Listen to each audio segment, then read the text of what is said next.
Assalamualaikum warahmatullahi wabarakatuh. Sebelumnya izinkan saya memperkenalkan diri. Perkenalkan, nama saya Diki Sanjaya. Saya adalah salah satu dari mahasiswa Universitas Muhammadiyah Kota Bumi dengan NPM 2174 201099,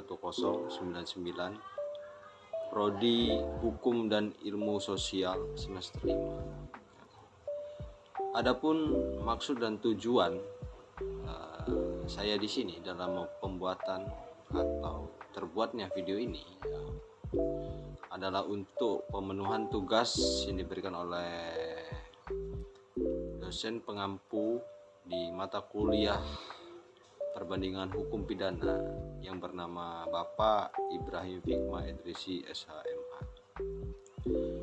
Ya, pertama-tama di sini saya akan menjelaskan apa yang akan saya jelaskan di sini dalam video ini. Yang pertama, apa sih itu sistem hukum civil law dan common law, dan apa perbedaan antara keduanya. Jadi sistem hukum civil law atau dikenal juga sebagai sistem hukum Romawi atau sistem hukum Eropa kontinental adalah suatu pendekatan hukum yang didasarkan pada peraturan tertulis atau kode hukum. Dalam sistem ini,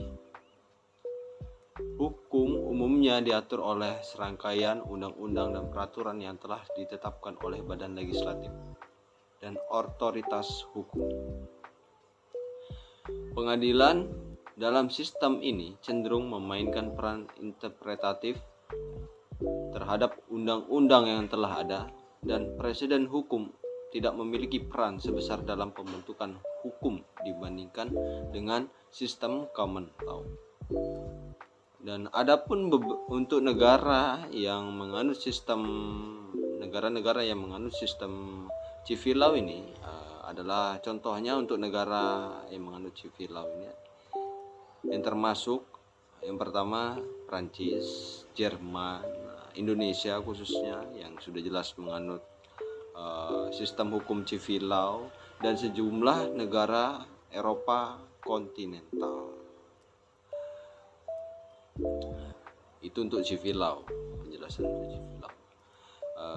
Lanjut untuk sistem hukum common law. Jadi sistem hukum common law ini atau disebut dengan Anglo-Saxon ini adalah suatu pendekatan hukum yang menekankan pada keputusan pengadilan dan presiden hukum sebagai sumber utama hukum. Dalam sistem ini, hubungan berkembang melalui interpretasi dan aplikasi keputusan-keputusan pengadilan terdahulu dalam kasus serupa.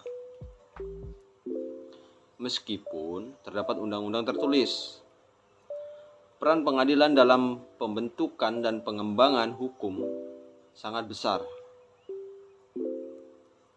Dan untuk sistem common law banyak ditemui di negara-negara yang dulunya merupakan bagian dari Kaisar Britania seperti Inggris, Amerika Serikat, Australia, dan Kanada. Dalam keputusan pengadilan, sistem ini memiliki kekuatan sebagai presiden yang dapat mempengaruhi penyelesaian kasus di masa depan. Nah, itu untuk penjelasan dari sistem hukum common law. Adapun untuk perbedaan antara keduanya ialah yang akan saya jelaskan ini. Jadi untuk perbedaan antara keduanya terletak pada sumber hukum antara tertulis dan preseden versus preseden, dan peran jurisprudensi dalam pengembangan hukum itu menjadi salah satu perbedaan di keduanya. Civil law lebih berstruktur dan terkodifikasi, Sementara common law lebih bergantung pada perkembangan kasus-kasus konkret. Nah, itu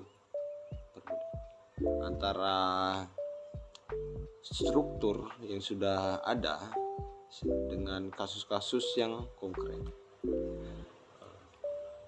Dalam perbedaan utama antara sistem hukum civil law dan common law terletak pada sumber hukum, pembentukan hukum, dan peran hukum putusan pengadilan. Ada 3 yang mempengaruhi dari perbedaan antara sistem hukum civil law dan sistem hukum common law. Jadi untuk yang pertama dari sumber hukum ya. Jadi civil law berdasarkan pada kode-kode tertulis atau undang-undang formal yang disusun oleh ahli hukum atau badan legislatif. Contohnya adalah kode Napoleon di Prancis. Nah, itu untuk yang civil law. Dan kemudian untuk yang common law berkembang dari keputusan-keputusan pengadilan dan presiden hukum yang dihasilkan dari kasus-kasus sebelumnya.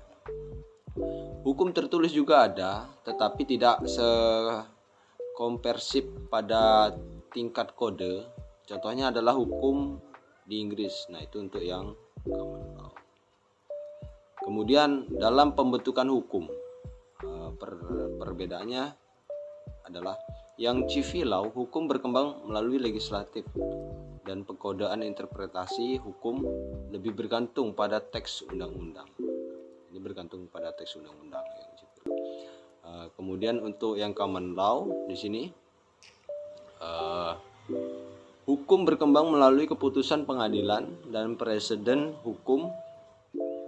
Pengadilan memiliki peran besar dalam pembentukan hukum melalui interpretasi dan aplikasi kasus-kasus. Nah, itu yang untuk common law-nya.